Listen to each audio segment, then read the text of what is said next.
Senator lamented the growing trend of academic burnout, substance use, and emotional distress among students and teachers in Nigeria and other parts of Africa. Across Nigeria and the middle and much of Africa, we face a growing crisis of academic burnout, substance use among the youth, and raising emotional distress among both students and educators. Often, too often, these challenges are misunderstood, dismissed, or spiritualized, leaving many to suffer in silence. He affirmed that the Senate Committee's commitment to ensuring that every learner in Nigeria can thrive both mentally and academically, while outlining a series of measures to advance these goals. For details of that story, see the country's paper with this headline, Senate seeks inclusion of mental health in school curricula. Joining you on the Punch News paper as well as arraignment of OB of Lagos for the store. Now, through the story, the arraignment of the 17th OB of Lagos, COK, Izubuke, and three others before the State High Court sitting at Tafawa Balewa Square over alleged unlawful assembly was in Monday stalled due to the absence of the 4th defendant.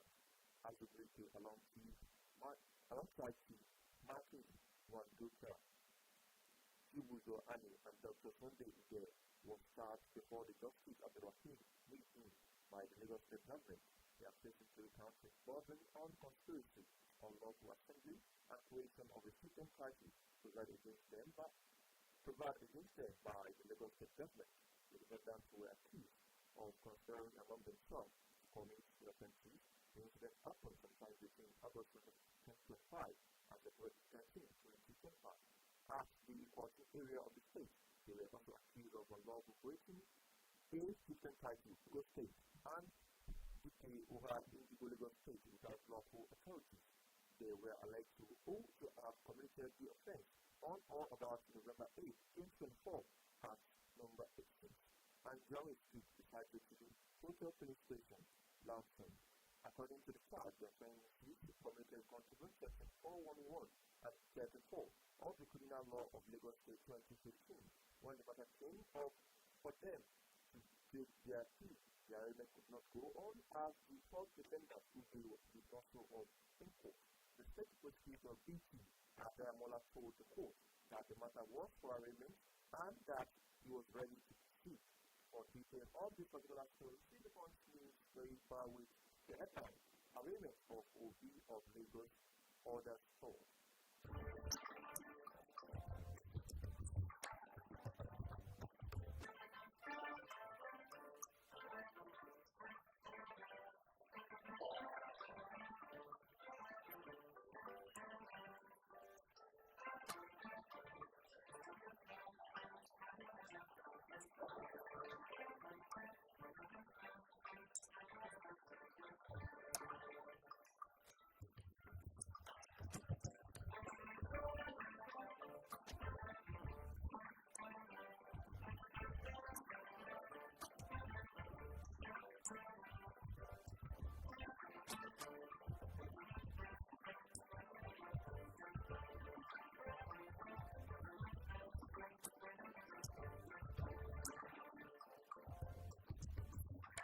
Welcome back. We are still also in the paper of the newspaper reported on iPower 142.7 FM in Radio over on those state. You can connect with us there also and on iPower 147 FM. And also reach out to us there. If you would like to share your perspective, your opinion on the topic to enlighten us over on 081 65524699 081 65524699. Moving on to the picture of the phone. Very Punch newspaper as well. We are this story coming from the Punch newspaper where we are with article support for bill will easily be fixed to the Fed LP. Now to the detail of this particular story. You know, the Labour Party has ignited debate over the opposition unity ahead of the 2027 general election, with the faction loyal to Peter Obi and appears to government Alex Obi, who that only united force can unseat President Bola Tinubu. Speaking in an interview with correspondent, LP Interim National Secretary Prince Tony President FLORENCE ABDULRASAQ to share with presidential admission and to throw his weight behind OP he genuinely seeks to rescue Nigeria from the agony of misery.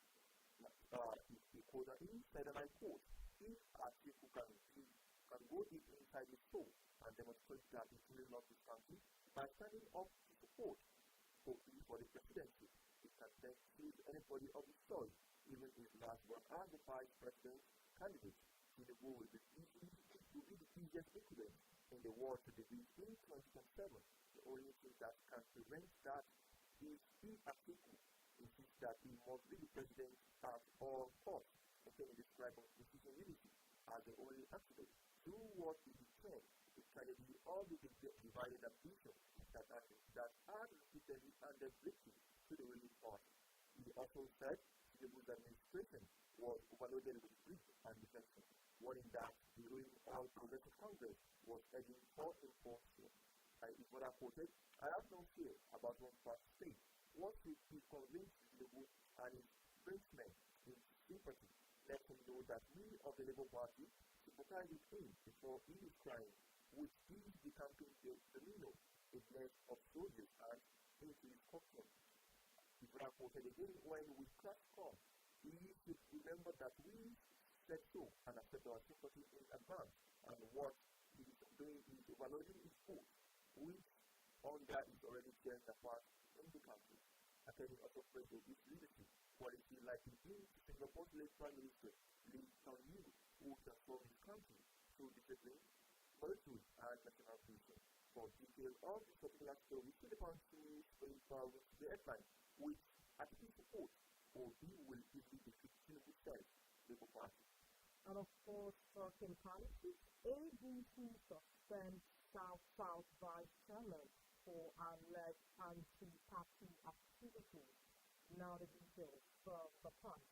We have the African Democratic Congress has suspended its National Vice Chairman, South Dr. Olusegun Ogunroseni, over what is described as actions capable of undermining the unity and progress of the party. The suspension, which takes immediate effect, followed deliberation at the meeting of the State Working Committee of the ADC Cross River State Chapter held on Wednesday, October 16, 2025. According to the decision in the statement issued on Monday in Abuja, the Cross River ADC Public Secretary James Otudo said the committee found Osenyo recent conduct to be in violation of the party's constitution and inconsistent with the party's core values. According to Otudo, the SWC examined multiple petitions alleging anti-party activity in subordination to constituted authority and actions deeming detrimental to the image and electoral fortune of the ADC. In accordance with the party's constitution, the disciplinary procedure, Dr. Osenyo's suspension will remain in effect pending the outcome of a formal investigation by the relevant party organ, the statement read. The committee also faltered the appointment of Ms. Jackie Wayhouse as Deputy National Public Secretary, citing lack of consultation with the Cross River leadership before our emergence. For details of that story, see the Punch newspaper with this headline: ADC suspends South Vice Chairman for alleged anti-party activity. Coming from that very, very bold newspaper where we are, no one above the government says, in my government says, Tinubu. Now to the details of this particular story coming from the very bold newspaper. President Bola Tinubu says no one regardless of any place in the society is above the law under his administration. Tinubu said that his administration cannot achieve of protecting any individual or group from legal consequences on account of political affiliation. The president stated this while declaring open to the Economic and Financial Crime Commission, EFCC, and the National Judicial Institute, NJI workshop for justice and George Grace.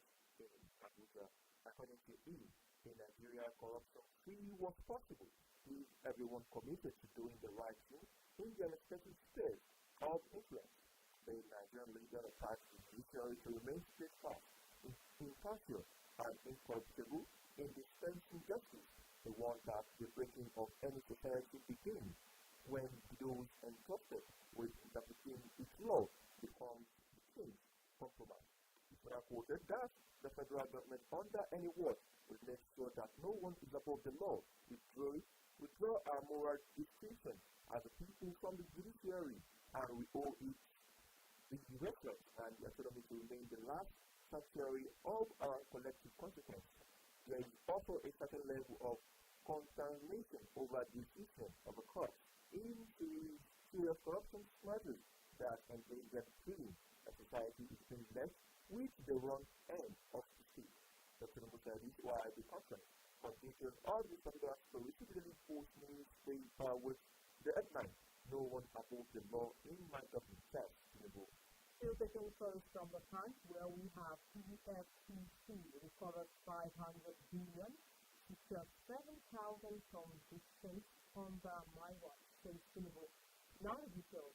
President Bola Tinubu on Monday praised the Economic and Financial Crimes Commission's strike in anti-graft fight, saying the agency secured 700 convictions and recovered 500 billion fraud cases in 2 years. Speaking to the Vice President, the same Sima, at the opening of the 7th EFCC NJI Capacity Building Workshop for Justice and Jobs. On Monday in Abuja, Tinubu said his administration remains committed to empowering anti-graft agency to deliver tangible results, citing the EFCC's performance as a clear example. According to the statement by the EFCC spokesman, Jimmy Ojewale, Tinubu said the commission recorded over 7,000 convictions in the first 2 years of its administration and recovered assets worth more than 500 billion. The EFCC, for example, has recorded over 7,000 convictions in the first 2 years of the present administration and recovered assets in excess of 500 billion. The president said the government's anti-corruption drive would only succeed in all arms of government. The president said the government's anti-corruption drive would only succeed if all arms of government work in synergy, stressing that judges play an indispensable role in ensuring accountability and public trust in justice. Tinubu emphasized that the executive, legislature, and judiciary must lead by example, warning that the fight against corruption would lose credibility if public officials fail to uphold integrity. For details of that story, see the Punch newspaper weekly headline. EFCC recovers 500 billion naira, secures 7,000 convictions under my watch. Moving on to the nation newspaper where I have Constitution means overall, not amendment says, or land paper. Now, to the details of this particular story. Nigeria urgently needs a new homeground constitution that truly reflects the collective will of the people and their unique diversity, rather than continuing to rely on patchwork from all the existing framework. This was a clear and emphatic view of Chief Wole Onanikekun, former president of the Nigerian Bar Association, NEA, who delivered a thought-provoking address at the 13th convocation lecture of State Babalola University, Ado Ekiti. The lecture, which the theme Nigeria yesterday, today, and tomorrow, imperative of a sober and definite recalibration offered deep insight on the country's constitution challenge a path forward. Onanikekun urged the National Assembly to suspend all further amendments to the 1999 Constitution immediately. He urged that the 1999 Constitution, which was imposed by the military regime of the General Salami Abubakar without widespread public consultation or consent, as long or over outlived its usefulness. This document, according to it, is little more than a military albatross that sells life against itself, failing to represent Nigerians' federalizing unity, diversity, and core aspiration. He said, and I quote, the National Assembly stood for the time being stay action on any ongoing or future amendment to the 1999 Constitution. The Constitution needs a new rebranding, a complete overhaul, a substitution altogether. It has to be a negotiated document that will pave the way for a new social order. This is an ongoing process to amend the Constitution at the National Assembly. The process has failed second reading in the both Senate and the House of Representatives. Olanike could describe the roots of Nigerian foundation challenges as stemming largely from a flawed constitutional structure that concentrates excessive power at the center. For details of this particular story, see the Nation newspaper with the headline Constitution needs overall, not amendment says, or Olanike. Still taking stories from the country, we have Katrina reviving Northern Nigerian's legacy of enterprise, says Vice President Katrina. The Vice President of the Federal Republic of Nigeria, Senator Katrina, has commended the governor of Katsina State, Malam Diko Umar Radam, for his visionary leadership in promoting innovation, enterprise, and youth empowerment. Katrina describes Katsina as a beacon of creativity and resilience in northern Nigeria, noting that the state is steadily reviving its long-standing legacy of learning, trade, and craftsmanship. Speaking on Monday at the graduation ceremony of the Diko Social Innovation Academy and the leading edition of the Katsina NFME Award and dinner held at the Government House Banquet Hall last night, the Vice President lauded Katsina's rich heritage as a center of knowledge and culture that has shaped northern Nigeria for generations. He recalled how Katsina once served as a hub for scholars, rulers, and traders, reminding the audience that Chief Mohammed Bello wrote. He also noted that the former Katsina College, later known as Berewa College, produced from Nigeria's finest leaders, underscoring the state's deep-rooted tradition of education and leadership. According to the Vice President, the same creative spirit still defines the people of Katsina, its artisans, farmers, young entrepreneurs who continue to show remarkable resilience. He called for renewed industrialization efforts, urging the conversion of local raw materials such as cotton and millet into private industries that can create jobs and drive inclusive growth. For details of that story, see the newspaper with this headline, Katsina reviving Northern Nigerian legacy of enterprise, says Vice President Katsina. Let me join you again on the Punch newspaper talking about the convention. We have a convention letter PDP reviews and Yahoo's further claim demands club. Down to the story. The National Working Committee of the People Democratic Party has dismissed allegations of the signatory party raised by the National Secretary, Senator Samuel Anyahu, and called on the Nigerian police and the Department of State Service and other relevant agencies to investigate the matter.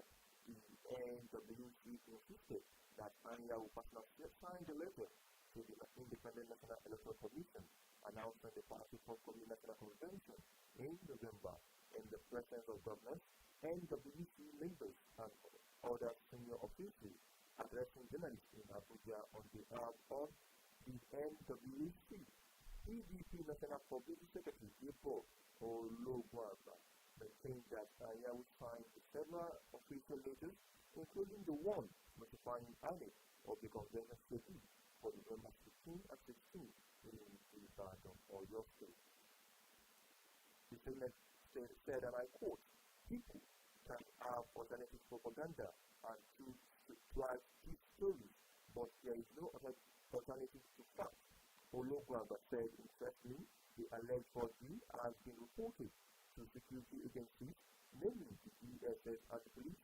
We expect a proper investigation because forgery is a serious crime and anyone behind falsehood should have their day with the law. You recall that during the PDP 101 National Executive Committee meeting, Anya was present listed as number 4 of the attendance register, while INEC was also fully represented. The next, he said, approved the timetable for the 2025 Elected National Convention, slated for the November 15 and 16, and directed both the acting national chairman, Ambassador Umar Damagun, and the National Secretary, Anyawu, to formally notify INEC in line with Section 82 of the Electoral Act 2022. For details of the particular story, see the Punch newspaper with the headline, Convention Letter, PDP release, Anyawu for the claim, demands for. And of course, second story from the nation and on the Anambra election. This headline says, and relate to woman who rejected 5,000 naira bribe during 2021 poll. Now the details of that story. The Social and Integral Development Center has urged voters in Anambra State to reject all forms of vote buying and uphold the integrity of the forthcoming November 8th governorship election. The Executive Director, Ugochi Eyaru Ike, made the appeal while addressing traders, mostly women, during a voters' education and sensitization campaign at the Eke Igbo Ugo Market in Guata local government area. The campaign part of Project Impact is implemented by FIDPC in collaboration with the Nigerian Civil Society, Situation Boom, and the fund and funded by the UK Foreign Commonwealth and Development Office. Ugochi said the initiative aims to discourage both amnesty and electoral corruption, emphasizing the need for citizens to reject financial inducement during elections. Our message is simple. Say no to vote trading. If you are not ready to sell, the buyer will not come to you, he stated. The FIDEC board encouraged voters to nominate a woman who during the 2021 governorship election rejected a 5,000 naira bribe from politicians and was later rewarded with 1 million naira by the governor for her integrity. Ugochi reminded voters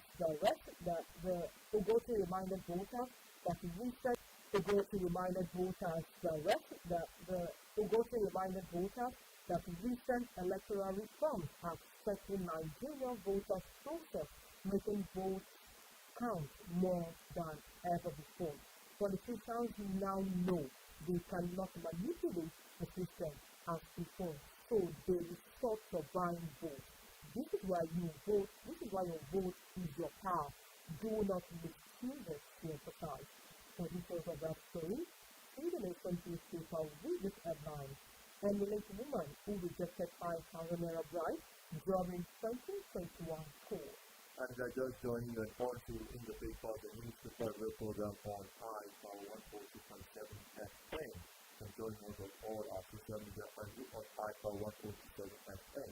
iPower 147 FM. You can also connect with us via the studio line or send me a message via WhatsApp on 081 655 24699. 081 655 24699. And with that, we'll go and check the and come back to you because of what I say.